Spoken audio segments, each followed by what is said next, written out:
We're here with Kelly Styring, and she's here with April Bell, having a chance to talk about her keynote presentation today. So I thought we'll take the opportunity to sit down with her, discuss her new book and her new work, and her presentation today. Yeah, we just got out of the presentation, and it was awesome. And I would love for you just to tell us a little bit about the highlights of the presentation, of everybody here, Okay, I'd be happy to.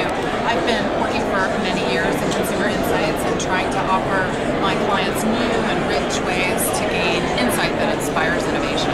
And so 2 years ago, I studied women's handbags and what they carry around in them and why. Why do they carry the purse? What's in it, and how can that reveal innovation opportunity? And so based on that, I thought, wow, what's the next frontier? What's the next place that I could go? And the car seemed like an obvious choice. So I spent the summer, 30 days, with my family on a 5,800-mile cross-country road trip. Wow. It was amazing. Well, we started in Los Angeles and we visited Dallas and Atlanta and the Jersey Shore and Motor City. You have to go to Detroit if you study on cars, and Chicago. But what was more important was that we visited loads of little bitty towns in between. We only drove about 200 miles a day. So we stopped in beautiful little towns. We went to Arkansas. We ate some of the best ribs in the country. We went to automotive museums and automotive roadside oddities. We interviewed people in the cities, and we did media. So it was a really fun way to engage the family in some of the work that we do, and then at the same time, produce insights for my clients. So I did the immersion. So I lived the road trip.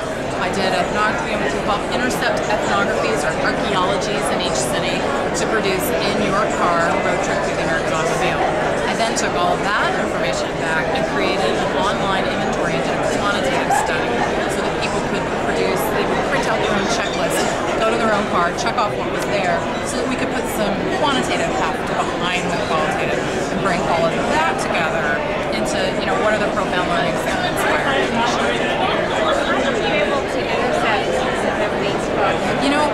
I did do this study a little bit differently. So CRG Global was an excellent partner to me, and they actually recruited people to participate. So unlike the purse study, where I studied purses, I went to the natural habitat of the purse, the shopping mall, and I just accosted people randomly, as we do. And I said, hey, lady, you want to dump out your purse for me?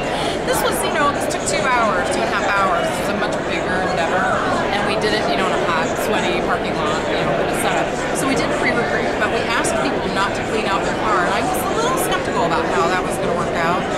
But I can tell you by the condition of filth in the cars and some of the weird and embarrassing things that we found, it was so clear that nobody cleaned out their cars. So it was great. Tell me about some of the learning. I'd be happy to. Probably the most important thing that we learned was that the car is not being used for the way that it was intended.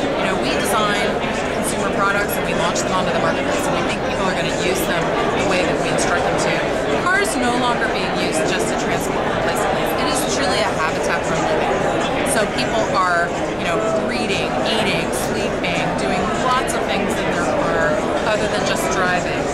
Because of that, there are more than 24 product categories present in every vehicle, and at least 20 of them are in half of all vehicles. So it's not a small thing for consumer products companies, for financial service companies, for many people other than car designers to engage in this home away from home as an inspiration for innovation. And so that's really the crux of the study.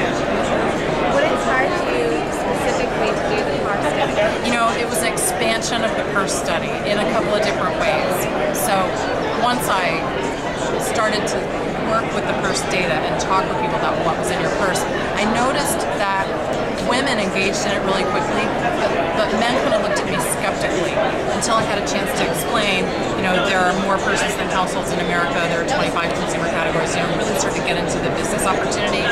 With cars, I felt like it had broader appeal to the client base of both men and women, that was a pretty easy thing. And then I guess it's a little Pavlovian. I felt very successful with the first study. I thought, gee whiz, what else can I do? Am I going to plunge into people's medicine cabinets? Maybe. Am I going to, dig into their bedside table? Scary. I don't know. So I thought, okay, let's start with a car and see where we go from here. And it was a blast. I mean, I'm not a motorhead, but I live with 3 of them. My 8-year-old daughter, my 13-year-old son, and my husband are all very engaged in automobiles. They can tell you what year a Mustang is by looking at the taillights. Even my 8-year-old daughter.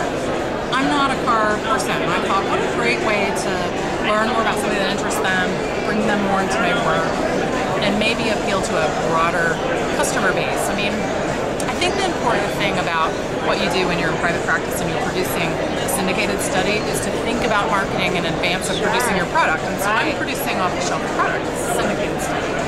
And so thinking about how it can be applied and what industries. I have no automotive clients, or I had none. Now I do. I'm so excited.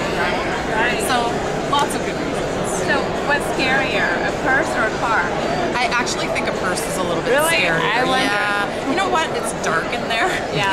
And I didn't wear gloves for that study, which I should have for sure.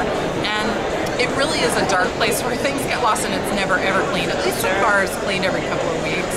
So while you might get, you know, I got like debris in my hair from sticking my head under the seat of people's cars. It still didn't feel quite as nasty as a lot of the purses I've done into. Right. I just really enjoyed your workshop. Thank you so much. Thanks for doing that. My pleasure.